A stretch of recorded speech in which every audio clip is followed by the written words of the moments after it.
9절부터 21절까지 말씀입니다.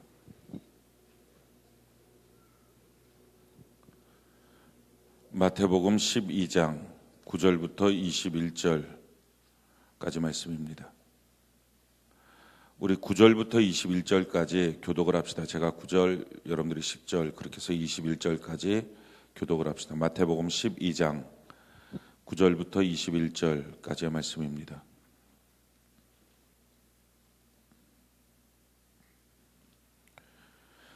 거기에서 떠나 그들의 회당에 들어가시니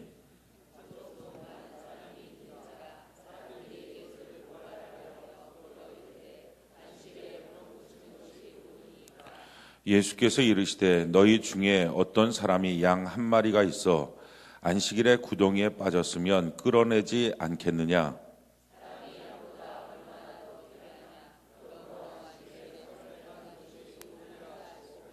이에 그 사람에게 이르시되 손을 내밀라 하시니 그가 내밀매 다른 손과 같이 회복되어 성하더라.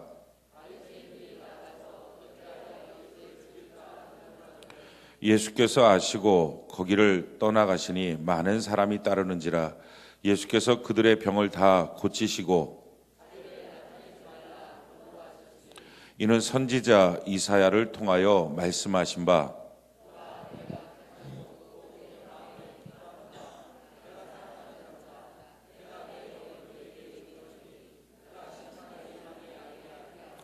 그는 다투지도 아니하며 들레지도 아니하리니 아무도 길에서 그 소리를 듣지 못하리라.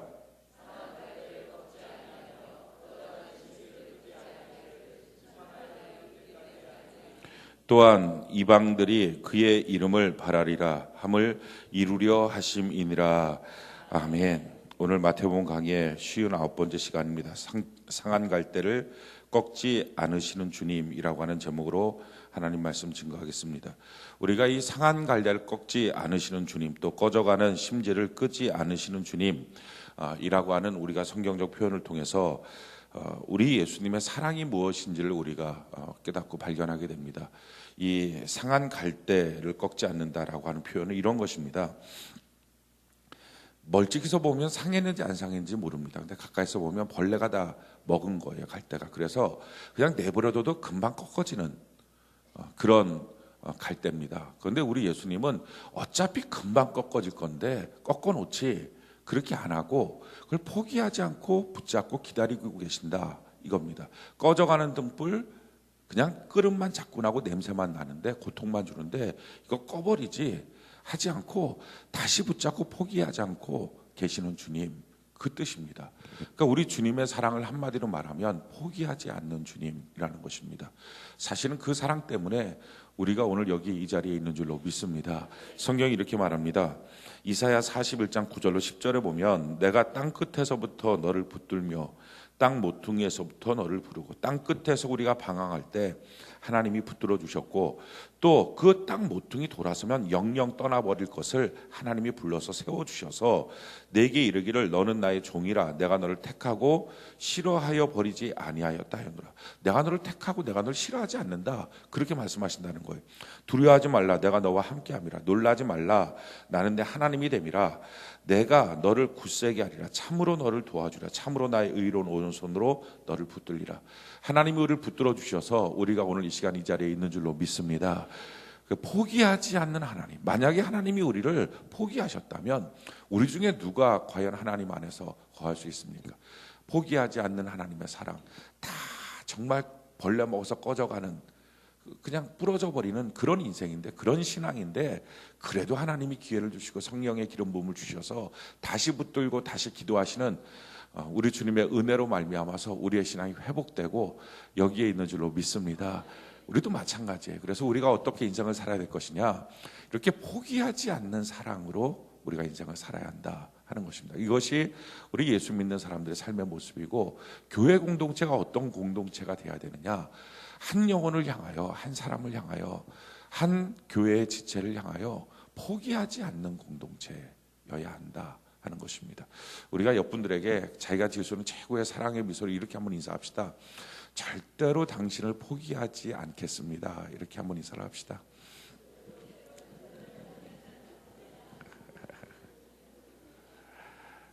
아멘. 이게 교회예요. 이게 예수님의 마음이고요. 이게 주님이 우리를 인도하시는 길입니다. 우리가 포기하지 말라고 주님이 주신 제한된 범위의 사람들이 있어요. 우리 하나님이 세운 공동체가 두 개입니다. 하나는 가정, 하나는 교회. 그래서 절대로 포기하지 말아야 될 것 두 가지예요. 우리가 정한 게 아니야. 하나님이 정해놓으신 거예요. 그게 가정이고요. 그게 교회예요. 여기서 우리가 사랑을 배우고요. 여기서 사랑의 열매를 맺는 거예요. 가정 안에서 포기하지 마시기 바래요. 자기의 배우자를 포기하지 마시기 바래요. 이미 이혼을 하신 분이면 그러면 재결합해야 됩니까? 이렇게 물어보실 수 있는데 그건 이제 본인의 상황이고, 이 대상은 아직 이혼하지 않는 가정들, 할까 말까 고민하고 있는 분들, 이런 분들은 절대로 포기하지 않는 은혜가 있기를 바랍니다. 아멘이십니까? 교회도 마찬가지예요. 교회 공동체 안에서 어떤 사람이라도, 우리 교회 공동체 안에 들어온 사람은 하나님이 들어오게 하신 거란 말이죠. 절대 포기하지 않는 것, 자기 셀 안에서 절대 포기하지 않는 것, 자기 가정 안에서 절대 포기하지 않는 것. 장애아를 낳았다고 해서 그 장애아 포기하는 부모가 어디 있습니까? 요즘엔 시대가 악해져 갖고요, 힘들면은 막 다 때려 죽이고 자기도 죽고, 그게 악해진 시대예요. 그게 정말 귀신 들린 세대입니다. 그런데 정상적이면 끝까지 있는 거예요. 포기하지 않는 거예요. 우리가 잘 아는 것처럼 베토벤이라고 하는 사람이 7번째 아들이잖아요. 그 부모님에게 7번째 아들인데, 맞나요? 베토벤이 맞나요 지금? 7번째 아들인데 그 아이를 낳을 때 아이를 낳을 수 있는 상황이 아니었고, 또 그 아버지는 그 성병에 걸려 있었고, 그래서 애를 낳는데 애를 죽이려고 했던 거죠. 뭐 도저히 병이 있고 날 수도 없는 상황이니까. 근데 포기를 안 했다는 거예요. 살려놨다는 거예요. 그러니까 베토벤에 대해서 빰빰빰빰 이 음악이 나오는 거예요. 그걸 죽였으면 그 음악을 우리는 영원히 들을 수가 없는 거죠. 그러니까 포기하지 않는 것, 이것이 가장 귀한 사랑의 표현입니다. 자, 그러면 포기하지 않는 사랑을 위해서 우리가 우리의 가정을, 이제 가정 공동체로 돌아갔을 때 우리의 가정을 포기하지 않는 것, 우리 교회 공동체 안에서 포기하지 않는 것, 이걸 위해서 어떻게 살아야 될 것이냐, 어떤 삶의 모습이 필요하냐, 이게 오늘 예수님이 하셨던 삶의 모본입니다. 제일 첫 번째, 자 9절 우리 같이 한번 읽어볼까요? 9절 같이 한 목소리 시작. 거기에서 떠나 그들의 회당에 들어가시. 자, 제일 첫 번째, 그들의 회당에 예수님이 들어가시면, 상한 갈대를 꺾지 않기로 작정하신 예수님이 하시는 제일 첫 번째 행위가 뭐였느냐? 그들의 회당에 들어가셨다. 이 그들이라고 하는 것은 예수님의 회당이 아니에요. 바리새인의 회당이에요. 예수님을 목수의 아들이라고 함부로 여겼던, 무시하고 멸시했던 사람들의 회당이에요. 거기 가면 자기를 욕하고 자기에 대해서 핀잔하고 자기를 조롱하는 그들의 회당이에요. 근데 그들의 회당으로 예수님이 들어가신 거예요. 어쩌면 여러분들의 가정이 그들의 가정일 수 있어요. 어쩌면 여러분들의 셀이 그들의 셀일 수 있어요. 어쩌면 여러분들의 공동체가 그들의 공동체일 수 있어요. 그래갖고 나랑 참 통하지가 않아요. 어쩌면 여러분들의 삶의 터전이 정말 나 혼자 외톨이로 만들고 그들만의 삶의 터전인 것처럼 느껴질 수 있어요. 근데 그렇다 할지라도 피하는 게 아니에요. 그들의 회당으로 들어가신 것처럼 우리가 들어가야 거기서부터 포기하지 않는 하나님의 은혜와 사랑이 우리에게 흘러넘치게 될 줄로 믿습니다. 그들의 회당으로 들어가는 거예요. 오늘날 많은 사람들이 피해서 문제예요. 성경은요, 피하라고 하는 것은 딱 한 가지입니다. 보디발의 아내가 요셉을 유혹할 때 그걸 빨리 피하고 나가야 된다. 음욕의 도전이 있을 때 그 장소를 빨리 피하는 것을 제외하고서는 어떤 장소, 어떤 곳이든지 우리가 들어갔을 때 피하라라고 하는 곳이 없어요.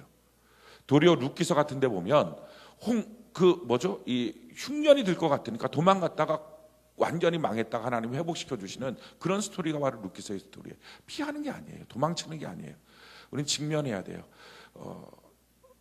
속상하게 하는 남편 있습니까? 손들라고 하면 우리 집사람 손들 것 같아갖고 내가 웬만하면 이런 거 다 손들라고 하는데 이 줄만 빼고 손들라 그럴까? 속상하게 하는 아내가 있습니까? 이런 거 한번 손 한번 들어볼까요, 우리? 예배 드리고 집에 가도 비슷할 거 아니에요. 비슷한 상황일 거 아니에요. 가기 싫을 수 있잖아요. 그런데 그들의 회당에 들어가라는 거예요. 그래야 포기하지 않는 하나님을 만난다는 거예요. 셀 모임 할 때 힘들게 하는 사람을 볼 수 있어요. 그런데 그래서 피하고 싶습니까? 그럼 피하면요, 포기하지 않는 하나님의 사랑을 못 만나요. 그들의 회당에 들어가라는 거예요.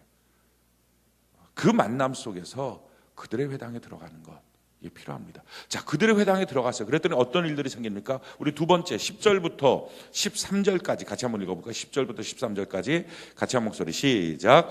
한쪽 손 마른 사람이 있는지라 사람들이 예수를 고발하려 하여 물어 이르되 안식일에 병 고치는 것이 옳으니까 예수께서 이르시되 너희 중에 어떤 사람이 양 한 마리가 있어 안식일에 구덩이에 빠졌으면 끌어내지 않겠느냐? 사람이 양보다 얼마나 더 귀하냐? 그러므로 안식일에 선을 행하는 것이 옳으니라 하시고 이에 그 사람에게 이르시되 손을 내밀라 하시니 그가 내밀매 다른 손과 같이 회복되어 성하더라. 아멘. 두 번째는요, 거기 들어갔더니 지금 손 마른 사람, 한쪽 손 마른 사람이 있습니다. 그리고 고발하기 위해서 거기서 물어보는 거예요. 이 사람 안식일인데 고쳐주는 게 맞습니까? 틀립니까? 이걸 물어봐요. 안식일 법에 따르면 치료하는 행위는 금지된 행위입니다. 근데 사실은 이것은 하나님이 만든 안식일법이 아니라 신약과 구약의 중간기 400년 동안에 바리새인들이 만들어 놓은 법칙이에요. 하라 하지 말라라고 하는 법칙 600 몇십 가지가 있는데 그중에서 30 몇 가지가 안식일에 대한 거예요. 500걸음 이상 걸어가지 말라, 글자 2글자 이상 쓰지 말라, 뭐 이런 내용들이 있는 거예요. 뭐 타작하지 마라, 추수하지 마라, 병 고치지 마라, 이런 것들이 쭉 있는 게 이제 안식일 법이에요. 자, 그런 안식일 법에 근거해서 예수님 지금 이 사람이 이렇게 병에 들어 있는데 고쳐야 됩니까? 안 고쳐야 됩니까? 일부러 지금 예수님을 올무에 놓기 위해서 이렇게 말하는 거죠. 그때 예수님이 하셨던 질문이 이겁니다. 야, 너희 중에 너희 양이 한 마리가 우물에 빠졌는데 안식일에 어떻게 할 거냐? 그때 참 신기한 게요. 이 안식일법에 이런 게 있어요. 뭐가 있냐면은 그 유대인 그 바리새인들이 만들어 놓은 건데 안식일에 소나 양이 자기 짐승이 우물에 빠졌어요. 그러면 그걸 건져내면 안식일법에 노동이니까 걸리잖아요. 그러니까 어떻게 해야 되느냐? 통나무를 거기다 갖다 놓고서 이렇게 갖고 지발로 양이 올라오게 하는 거예요. 그러니까 그러기까지 얼마나 통나무를 움직여갖고 쭈쭈쭈 해갖고 먹을 거 풀 흔들고 올라 해갖고 올라오게 하는 거예요. 그러면서 속이는 거예요. 자기는 노동 안 했고 양이 노동해서 올라온 거야. 이렇게 지금 이거를 예수님이 꼬집는 거예요. 이게 안식일법에 이 바리새인들이 만든 안식일법에 있거든요. 그 바리새인들이 만든 안식일법을 보면 가장 큰 문제가 뭡니까? 추수하면 안 돼요. 타작하면 안 돼요. 지금 너무 배고픈 사람들이 있는데 안식일이니까 너 먹지 마. 그거예요. 지금 병들어서 하루도 힘든 사람이 있는데 너 고치면 안 돼. 이거예요. 근데 자기에게 관련된 양 한 마리 빠져 있는 것은요, 통나무를 갖다 놓고서라도 올려야 되는 거예요. 이게 무슨 말이죠? 철저한 이기주의. 자기에게 관련된 손에 자기에게 관련된 일, 이것만큼은 안식일을 먹고 상관없이 다 챙겨야 되고요. 남이 관련된 것은 아무리 아프든지 병들든지 배고프든지 못 먹든지 상관없다. 이거예요. 이게 그들이 갖고 있었던 안식일에 대한 정서예요.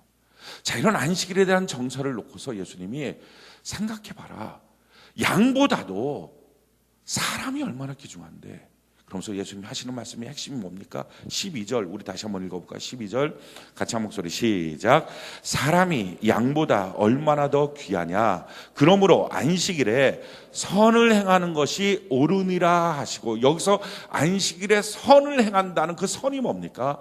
아픈 사람 고쳐주는 게 선이다. 지금 그 얘기예요. 야, 그 사람 배고픈 사람 먹이는 게 선이다. 지금 그 얘기예요. 자, 그럼 반대로 악이 뭐예요? 아픈데 못 본 척하는 거, 배고픈데 못 본 척하는 거, 이게 악이에요.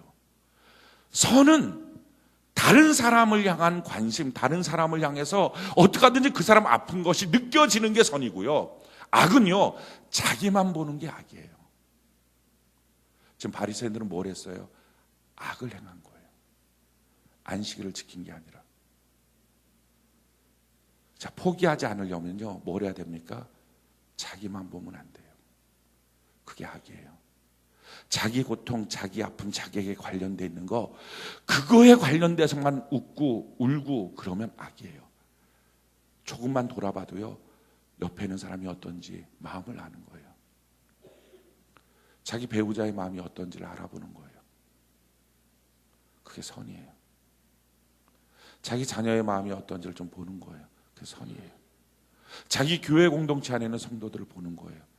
그게 선이에요. 악은요, 자기 혼자 예배드리고 자기 혼자 즐거워하고 자기 혼자 것으로 있는 거. 그 악한 사람들의 전형적인 모습이 뭐예요? 14절 우리 볼까요? 14절 같이 한 목소리 시작.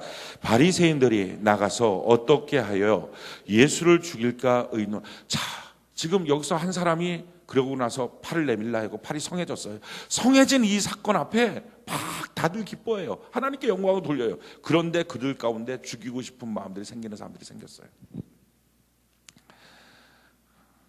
이 사람들은요, 얼마나 인상 쓰고 얼마나 힘들까요? 그 기쁨의 공동체 안에서. 왜 이렇게 기쁨의 공동체 안에서도 굉장히 힘들고 어려울까요? 이유는 한 가지입니다. 사람들이요, 자기 행복, 자기 기쁨이 있을 때만 웃는 사람은요, 거의 웃을 일이 없어요.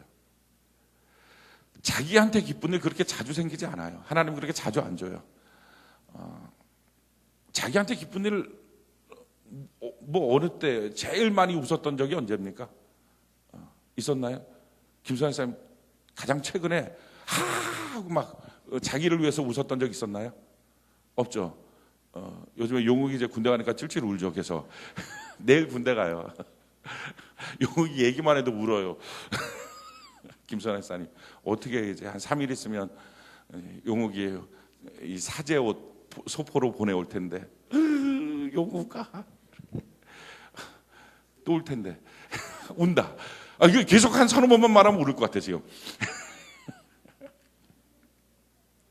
사람이요, 자기에게 기쁜 일이 몇 개 없어요. 올해 들어서 자기에게 생긴 기쁜 일 몇 개 있나요? 자기에게 생긴 기쁜 일. 박지윤 쌤, 자기에게 생긴 기쁜 일 몇 개 있나요? 올해 들어서. 올해 우리가 복이 되치라 이 어마어마한 축복의 말씀을 들은 올해에 지금 박진영 사님이 자기 자신, 오직 자기 자신에게만 생긴 기쁜 일 몇 개 있나요? 지금까지 올해 들어서. 진짜 없어요? 그래도 예? 끝나고 아니 별걸 다 끝나고 말씀하시려고 그러네. 참. 오늘 생일을 맞이한 생일을 맞이한 거 제가 어떻게 알았냐면 오늘 아침에 밴드 보니까 우리 밴드가 참 너무 좋아요. 서비스가 좋아요. 거기에 오늘 김지연님의 생일입니다. 이게 써 있더라고요. 그래갖고 생일 축하합니다. 이거 써놨는데 생일 맞이한 김지연 사님 올해 들어서 제일 자기에게 있어서 기쁜 게 한 몇 개 정도 되나요? 아니, 이걸 물어봅시다. 생일날 기쁜가요? 뭐라고요? 그냥 감사의 생일인 거. 감사하다는 얘기는 별로 안 기쁜데 믿음으로 승리하며 살겠습니다. 지금 그 얘기거든요. 기쁜 일이면 기뻐요. 이게 되는데 오늘 아침에 어떻게 남편으로부터 충분한 생일 축하와 선물과 이런 모든 것들을 마음이 충분하도록 받으셨나요? 예? 선물은 없었지만 뭐라고요? 기쁜 일은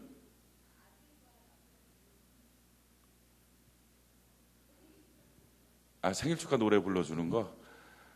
작은 일에도 감사를 찾는 것이 이제 은혜의 백성이 된 거예요. 우리 예수 믿는 사람 저렇게 사는 거예요. 그냥 뭘 큰 걸 안 받아도 예수 믿고 이 신앙이 성숙했다는 얘기는 바로 저런 얘기예요. 그냥 생일 축하 노래만 불러줘도 우리 가정은 행복한 가정. 이게 얼마나 믿음이 좋은 거예요. 믿음으로 우리 삽시다. 근데 많이 짠하잖아요. 좀 사실은 이렇게 서로 말하면서도 이게 무슨 말이냐? 사실은요, 우리 인생 살면서 하나님 앞에 하나님 복을 주세요, 하나님 형통케 주세요 해도 내가 나에게 생긴 정말 웃을 만한 기쁜 일들이 몇 개 안 돼요. 근데 사람이 자기 일로만 웃겠다, 자기 일로만 행복하겠다고 하면 인생 대부분의 시간은요, 인상 쓰고 살아요. 특히 옆 사람이 웃을 일이 생기면요, 더 힘이 들어요. 옆 사람이 웃을 일이 생기면 질투도 나고 시기도 나고 화도 나요. 열등감도 생기고 더 행복해지지가 않는 거예요. 전 바리새인들은요 불행하게 살기로 작정한 거예요. 자기만을 바라보니까 자기만을 바라보는 게 훨씬 더 자기에게 유익인 줄 알았는데, 자기만을 바라보는 게 자기 인생의 선이고 기쁨인 줄 알았는데, 자기만을 바라보는 삶은요 이렇게 자기를 노여웃게 하는 삶이 돼요. 그런데 다른 사람의 아픔을 돌아보고, 다른 사람의 슬픔을 돌아보고, 다른 사람의 없음을 돌아보는 인생을 살다 보니까요, 그런 삶을 통해서, 다른 사람들의 모습을 통해서, 그 사람들을 통해서 자기가 기쁨을 느끼는 거예요. 우리 주변 사람들이 기쁜 일들이 있다고요.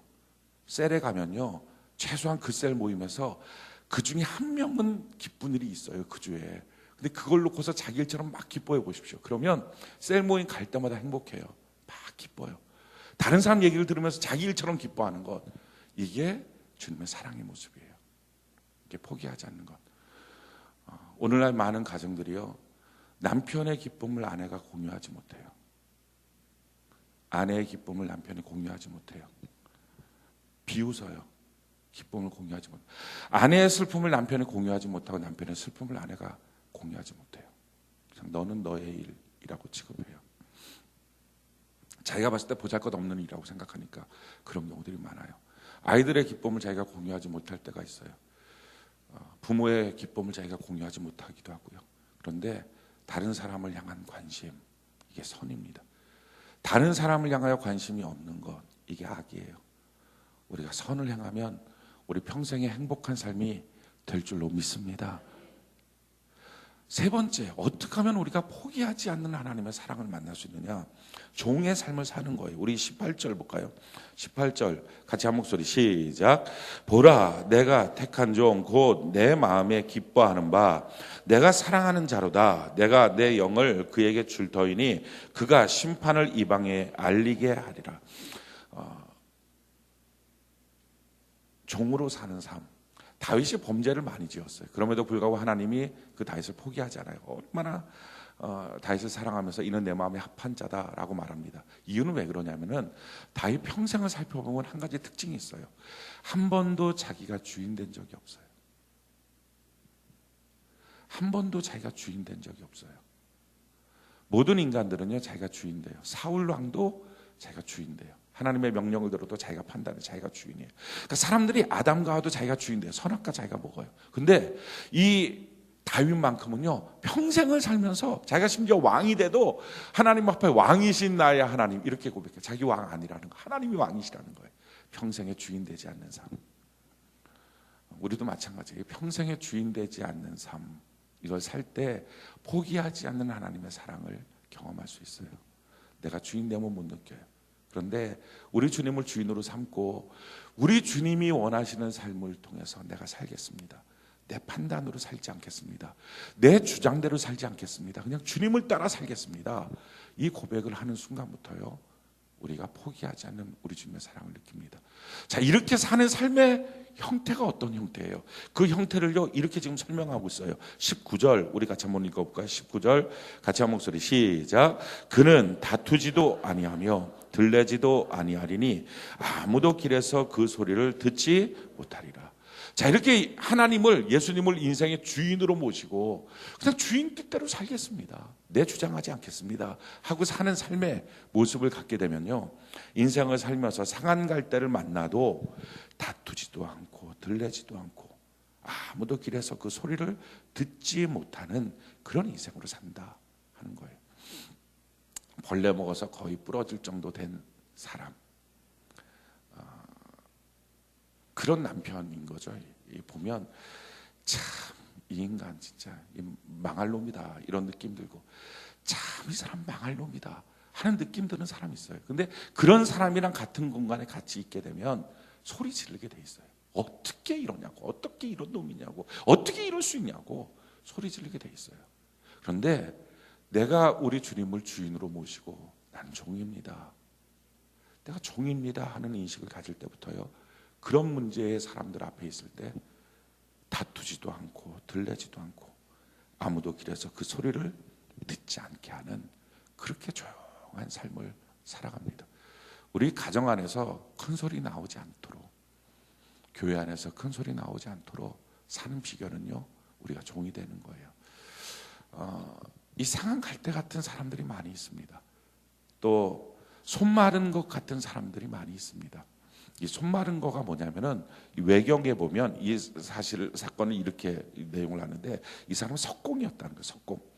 석공인데 그 어느 날 이렇게 돌을 이렇게 깨고 막 그러다가 돌덩어리에 다친 거예요. 그래갖고 이 돌덩어리에 다쳐갖고 신경이 딱 끊어져갖고 손이 이렇게 오그라붙은 거예요.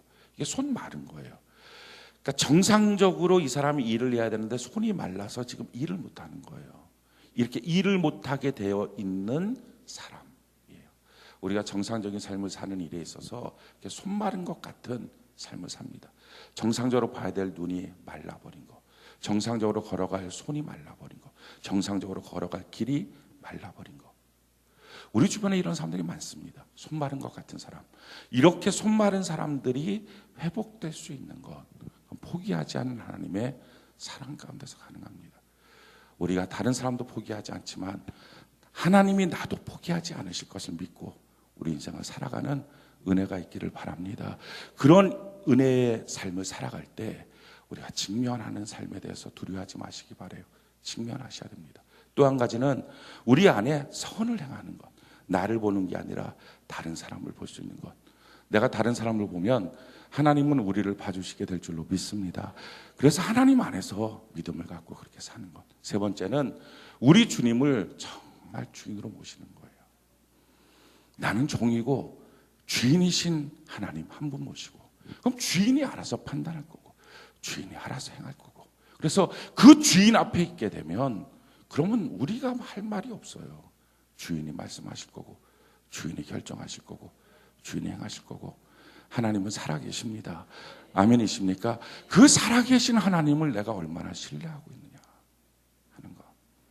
이것이 하나님의 사랑의 삶을 경험하게 되는 우리의 모습입니다. 우리의 신앙생활 이렇게 살아가는 은혜가 있기를 예수님 이름으로 축원합니다.